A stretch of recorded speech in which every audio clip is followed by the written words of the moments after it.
Hello दोस्तों, आज हम लेकर के आए हैं गणित के कुछ महत्वपूर्ण तथ्य। देखो, सबसे पहले हम लेंगे प्राकृतिक संख्या। प्राकृतिक संख्या किसे कहते हैं? प्राकृतिक संख्या किसे कहते हैं? तो देखिए, प्राकृतिक संख्या वह संख्या जो एक से शुरू होकर अनंत तक जाती है। अनंत तक जाती है उसे प्राकृतिक संख्या कहते हैं। जैसे एग्जाम्पल लेंगे हम 1, 2, 3, 4, 5, 6 ... अनंत तक। यानी प्राकृतिक संख्या किसे कहते हैं? वह संख्या जो एक से शुरू होकर अनंत तक जाती है उसे प्राकृतिक संख्या कहते हैं। यही देखिए, पूर्ण प्राकृतिक संख्या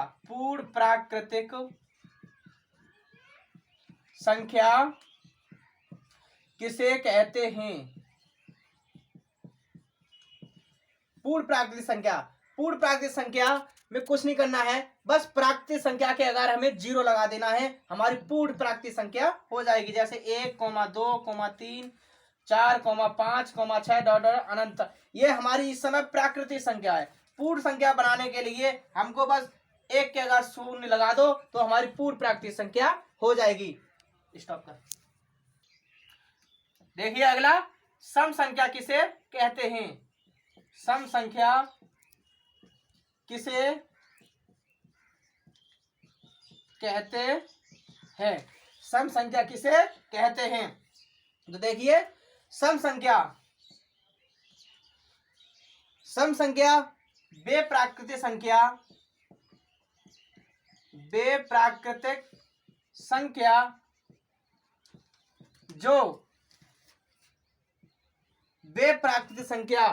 जो 2 से पूरी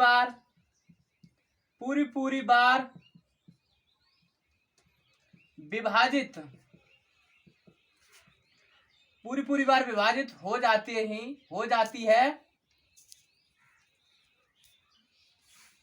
है उसे सम संख्या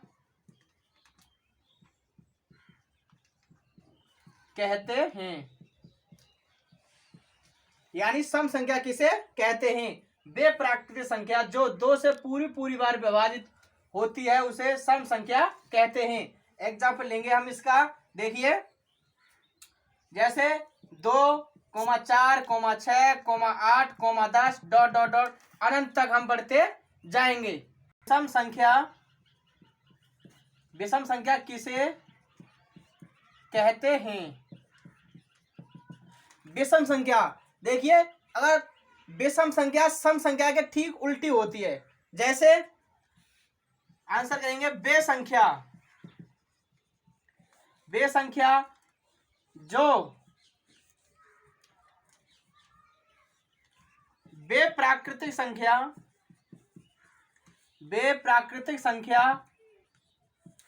जो 2 से पूरी बार विभाजित नहीं होती है उसे विषम संख्या कहते हैं। उसे हम विषम संख्या कहेंगे। वे प्राकृतिक संख्या जो 2 से पूरी बार विभाजित नहीं होती है उसे विषम संख्या कहते हैं। देखिए, एग्जाम्पल देखेंगे इसका। 1, 3, 5, 7, 9, 11 ... अनंत तक जाएंगे। देखिए, इसमें कोई भी 2 से विभाजित पूरी बार नहीं हो रही, इसलिए ये हमारी विषम संख्या है। देखिए अगली, भाज्य संख्या किसे कहते हैं। भाज्य संख्या किसे कहते हैं? देखिए, वे प्राकृतिक संख्या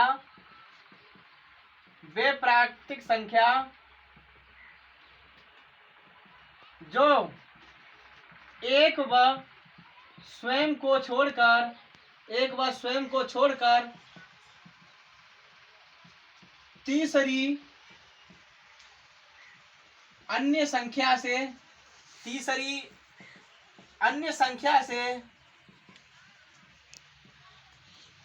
तीसरी अन्य संख्या से भाग चला जाए, वह भाज्य संख्या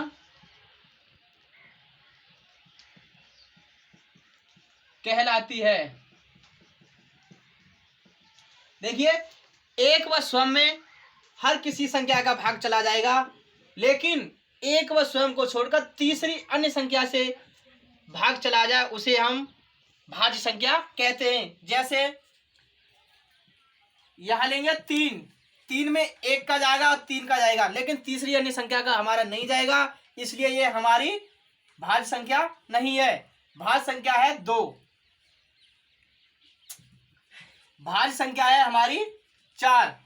देखिए, इसमें 1 का जा रहा है, 4 का जा रहा है और 2 का भी जा रहा है। हमारी एक व उस संख्या को छोड़कर तीसरी अन्य संख्या से भाग जाए, उसे हम भाज्य संख्या कहते हैं। अब यहां देखेंगे 4, 6, 8, 9। 9 हमारी भाज्य संख्या है, क्योंकि इसमें 1 का जा रहा है, 9 का जा रहा है और 3 का जा रहा है। तो 4, 6, 8, 9, 10, 12, 14, 15 डॉट डॉट डॉट, ऐसे ही हमारी भाज्य संख्या चलती जाएगी।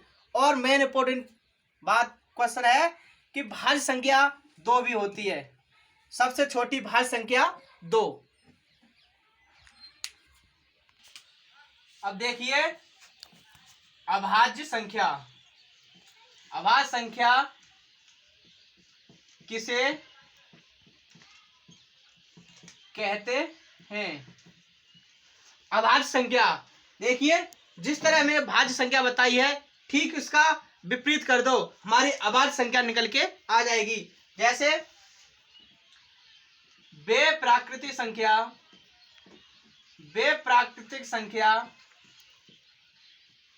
जो एक व स्वयं को छोड़कर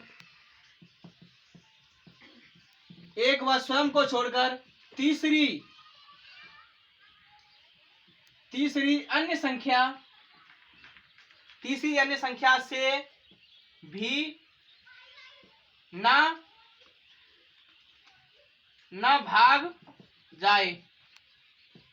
यानी वे प्राकृतिक संख्या जो एक व स्वयं को छोड़कर तीसरी अन्य संख्या से भाग न जाए, उसे हम अभाज्य संख्या कहते हैं। जैसे एग्जांपल लेंगे, 2, 1 और 2 का जा रहा है इसमें, लेकिन तीसरी अन्य संख्या का नहीं जा रहा, तो वो हमारी अभाज्य संख्या। 1, फिर 3 लेंगे, 5, 7।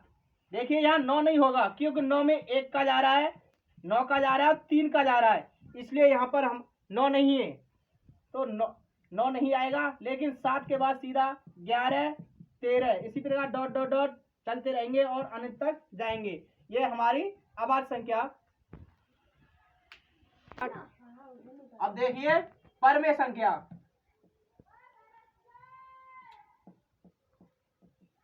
परमेय संख्या किसे कहते हैं? परमेय संख्या किसे कहते हैं? देखिए, वैसी संख्याएं, एग्जांपल लेंगे, वैसी संख्याएं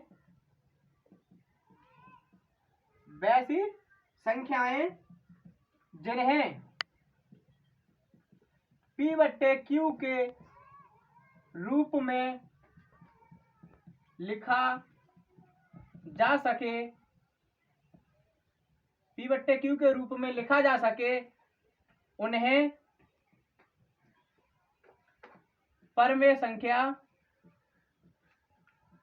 परमेय संख्या कहते हैं तथा Q तथा P और Q दोनों पूर्णांक हों, दोनों पूर्णांक P तथा Q दोनों पूर्णांक हों और इसके साथ ही